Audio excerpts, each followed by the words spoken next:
አንዳንዴ እኮ መሄድ ይሻላል የሚያስብሉ በጣም ብዙ ምክንያቶች አሉን አይደል? በአረባት ሀገሩ ያላችሁ እህቶቼ ጽዳት ስታጸዱ እባካችሁ ይህንን መድኃኒት በፍጹም አትጠቀሙ። ህይወታችሁ አደጋ ላይ ነው። ይህ ቪዲዮ ለብዙ እህቶቼ መዳም ቤት ለሚሰሩ አረባት ሀገር ላይ ላሉ እህቶቼ በሙሉ የሚጠቅም ስለሆነ ሼር ላይክ በማድረግ ቪዲዮውን ጀምሩ።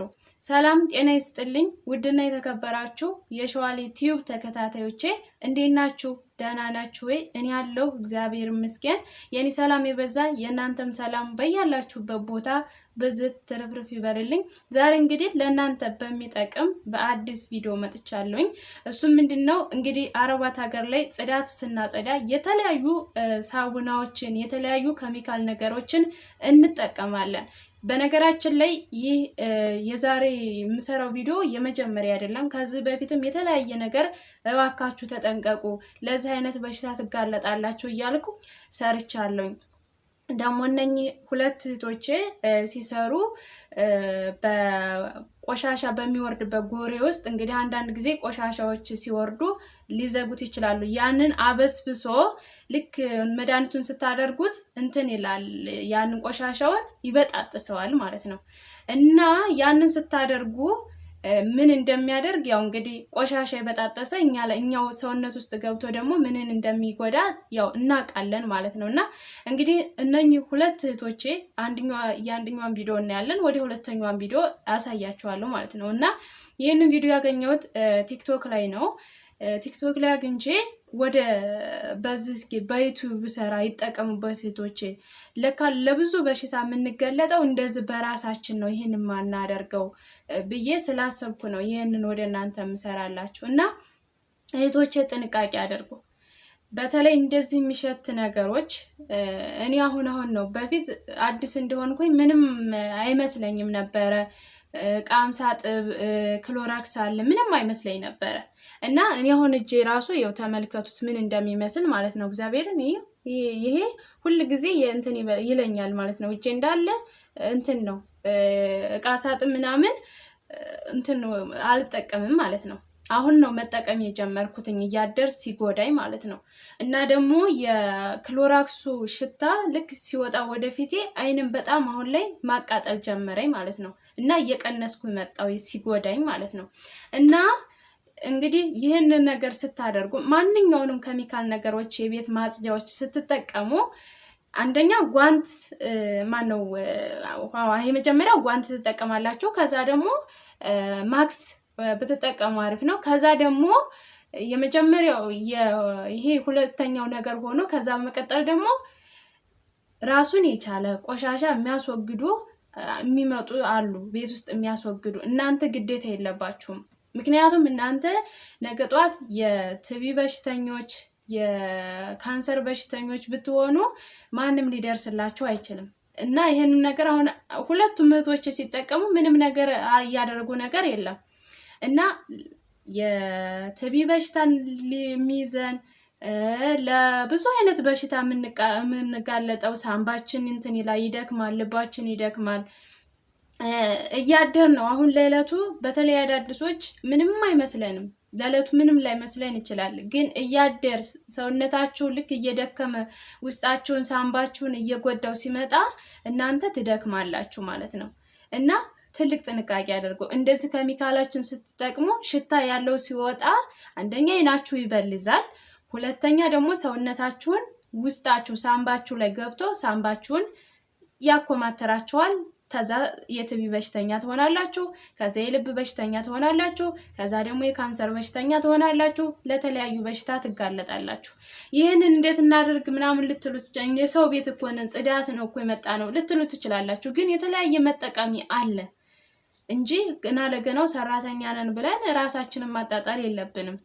እውነት ለመናገር ማለት ነው። እኔ ካገኘሁት ከጉዳት ከደረሰብኝ ነው የምነግራችሁ። አሁን ላይ ጀነ ራሱ ይው ከአንድ ወገን አሁን እኔ ደግሞ በተለይ ደግሞ እንትን የሚነሳብኝ እንደሆነ ታውቃላችሁ። በጋ ሲመጣ ክረምቱን ምንም ያናክል አይበላኝም።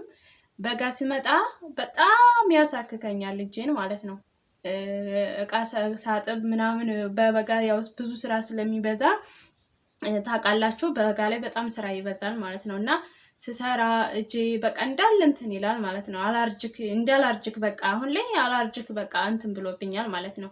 እና ማታ ማታ ስተኙ ከዚህ በፊትም ቪዲዮ ሰርቻለሁ። ማታ ማታ ስተኙ እጃችሁን ቫዝሊን እየተቀባችሁ ተኙ ይሻላል። እኔ እንደዛ ነው አሁን እየተወኝ ያለው እንደዛ ነው እንጂ እጄ እንዳለ ተመልከቱ በቃ እንትን ነው።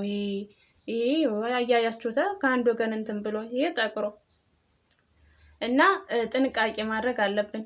ይሄው ይታያችኋል።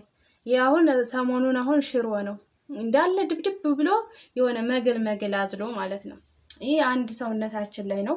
ሁለተኛ ደግሞ ልባችን ውስጥ እኔ አሁን በጣም ሽታ ሽሸተኝ በተለይ ክሮራ ስቃ ሳጥብ ይደክመኛል።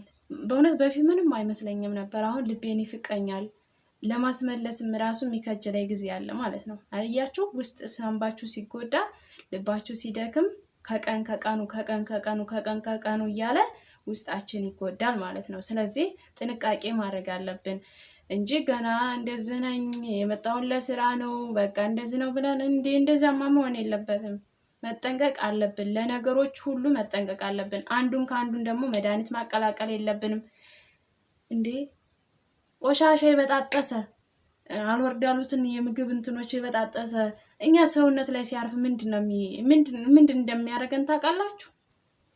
ለሞት ይዳርገናል፣ ያፍነናል። እንደገና ደግሞ ሰው ለቤት ውስጥ ላይኖር ይችላል። እውነት እኔ አንድ ጊዜ ይሄ ከእንትን ፍላሽ እና ክሎራስ ደግሞ በጣም መጥፎ ከእንትኖች ሁለቱን ካቀላቀላችሁ ያው ለሞት ነው የምትዳረጉት ማለት ነው። እና እኔ አንድ ጊዜ አላሰብኩትኝ ማለት ያረኩም አልመሰለኝም ነበረ ማለት ነው። መጀመሪያ ክሎራስ አድርጌ ከዛ ፍላሽን ግጥም አረኩኝ ሽንት ቤት ማለት ነው። እግዚአብሔርን ፊቴ እንዳለ ደም ከዛ ወተት አንጥተው ስግተኝ ሴትዮ ወተት አንጥታ ስግተኝ አይታወቀኝም ማለት ነው። እስከዚህ ድረስ ነው የምትደርሱት። ተዛን ወዲህ ሴትዮ በጣም ነው የምትቆጣኝ። እንደዛ አታረጊ፣ ከዚህ መደባለቅ የለበትም እንደዚህ እንዳታረጊ ብላ ማስጠንቀቂያ ትሰጠኛለች። አንዳንዶቹ ደግሞ ምንም አይመስላቸውም። ቤታቸው እንዲጸዳላቸው ብቻ ነው የሚፈልጉት። ግን እናንተ ህይወታችሁን መጠበቅ አለባችሁ። እናንተ ነገ የቲቢ በሽተኛ፣ የካንሰር በሽተኛ፣ የተለያየ በሽታ ሊጋለጥባችሁ ይችላል። ስለዚህ ማንም ዞር ብሎ ያያችሁም መጠንቀቅ ያለባችሁ ካሁኑ ነው ማለት ነው። ማለት ያው እኔም እኮ ሳላቅ ሲያደርግ ነበረ። ግን አሁን እያደር እየተሰማኝ እያደር እያመመኝ ሲመጣ በቃ ለምን እህቶች አይማሩም? በተለይ አዲስ የሚመጡ ማወቅ አለባቸው። እንደዚህ አይነት ነገር ደግሞ በጣም የሚጎዳ ነገሮችን ራሱን የቻለ የቤት እንትኖች አሉ የሚያጸዱ ማለት ነው። ራሱን የቻለ እነሱ ማስክ አላቸው። እሱን እዝኝ ቤት አራዋሰውን የሆነ ጎሬ ሲደፈን ምንም ሲል የሽንት ቤቱ ቆሻሻ የምታጠዱበት የሆነ ቆሻሻ የውሃው የሚወርድበት በተለያዩ በቆሻሻ በሚወርደው ሊደፈን ይችላል። ከዛም ጥተው ራሳቸው የራሱን የቻለ ማስክ አለ እሱን ለብሰው ምናምን ነው ያንን የሚያጸዱት። እና እናንተ አትዳፈሩ ለማለት ፈልጌ ነው። እናንተ እናደርጋለን ብላችሁ ፊት አትስጡ ለአሰሪዎቻችሁ ማለት ነው። አይ ይሄ እኔ ያመኛል ማለት በቃ እንዴ እነሱም እኮ በግድና ይዘጎትተው እኮ ያሰሯችሁም። እኛ ፊት እያሳየን እኛ በቃ ጉልበታችንን ራሳችንን ምን ያክል ኃይል እንዳለ ለማሳየት የምናደርግ እህቶች አለን። እንደዛ ማድረግ የለባችሁም። ራሳችንን መጠበቅ አለብን። ራሳችንን ከተለያዩ አደጋ መጠበቅ ያለብን ራሳችንን። አንዳንዶቻችን እውነት ይገርመኛል። ራሳችን አናቅም። ጽዳት ስናጸዳ የተለያየ ስንሰራ ስራችንን ብቻ ነው የምናየው ማለት ነው። ግን በኋላ ጉዳት ሲደርስብን አናይም። እውነት ለመናገር ጽዳት ብቻ አይደለም የተለያየ ነገርም የሚሰሩ ማለት ነው። በተለያየ ነገርም እኮ ጉዳት የሚደርስብን አለን። በመብራት ጉዳት ሊደርስብን ይችላል። ልብስ በመተኮስ እንደዚህ በመተኮስ የኩላሊት በሽተኛ እንሆናለን። የእውነት በተለያየ ነገር እያደር ነው የሚገባችሁ። እኔ አሁን ሰሞኑን ዛሬ ወደ 4-5 ቀን ሆነኝ። በጣም እያቃጠለኝ ነው ወገቤን ማለት ነው። አሁን ትናንትና ከጓደኞቼ ጋር ይሄማ ኮላሊት ሊሆን ይችላል ስለዚህ ውሃሽን ጠጭ ብለውኝ ትናንትና ማታ በቃ ሌሊቱን ሁሉ ስጠጣ አደርኩኝ ማለት ነው። ግን አሁንም እያቃጠለኝ ነው እና ሁላችንም በነገራችን ላይ እዛ አረብ ሀገር ላይ ያለን ሁላችንም ጤነኛ አይደለንም። ራሳችንን ስንሰራ ራሳችንን ስለማንጠብቅ ለራሳችን ትኩረት ስለማንሰጥ ማለት ነው። እና ቅድሚያ ለራሳችን ትኩረት መስጠት አለብን። ቀስ ብለን መስራት፣ እርጋታ ባለው ነገር መስራት አለብን። ምክንያቱም ዛሬ ላይ ጤና ከሌለን ማንም ዞር ብሎ ያየንም። ራሳችንን መጠበቅ ያለብን ራስና ራሳችን ብቻ ነው። ጥንቃቄ አድርጎ ደግሞ ጓንት አስለምዱ እጃችሁን። ጓንት ስታስለምዱ ጥሩ ነው፣ እጃችሁ አይበላሽም ማለት ነው። እንደገና ደግሞ የተለያየ ሽታ ካለ ደግሞ ማስክ ለመጠቀም ሞክሩ እና ለሁሉም ነገር ፈጣሪ ይጠብቀን። ይሄን እምላችሁ እኔ ማስክ እየተጠቀምኩኝ ነው ወይም እኔ ስሰራ ጓንት እያደረግኩኝ ነው አሁን ለማድረግ አሁን ላይ በቃ ማድረግ አለብኝ ብዬ እየወሰንኩኝ እየተጠቀምኩኝ ነው። ስራው ላይ ያፈጥነኝ ይችላል። እንደ በፊቱ በእጄ እንደዚህ እንደምሰራው እና ጓንቱን አድርጌ እንደምሰራው አንድ አይነት ላይሆን ይችላል። ግን ጤናዬን መጠበቅ ስላለብኝ ግዴታ ማድረግ አለብኝ ማለት ነው። እና እንደዛ ነው ውዶቼ። የዛሬ ቪዲዮ ይሄን ይመስላል። ከወደዳችሁት ላይክ፣ ሼር እያደረጋችሁ ለብዙ እህቶቼ ተደራሽ ብታደርጉልኝ መልካም ነው። መልካም ጊዜ፣ መልካም ቆይታ። ባይ ባይ።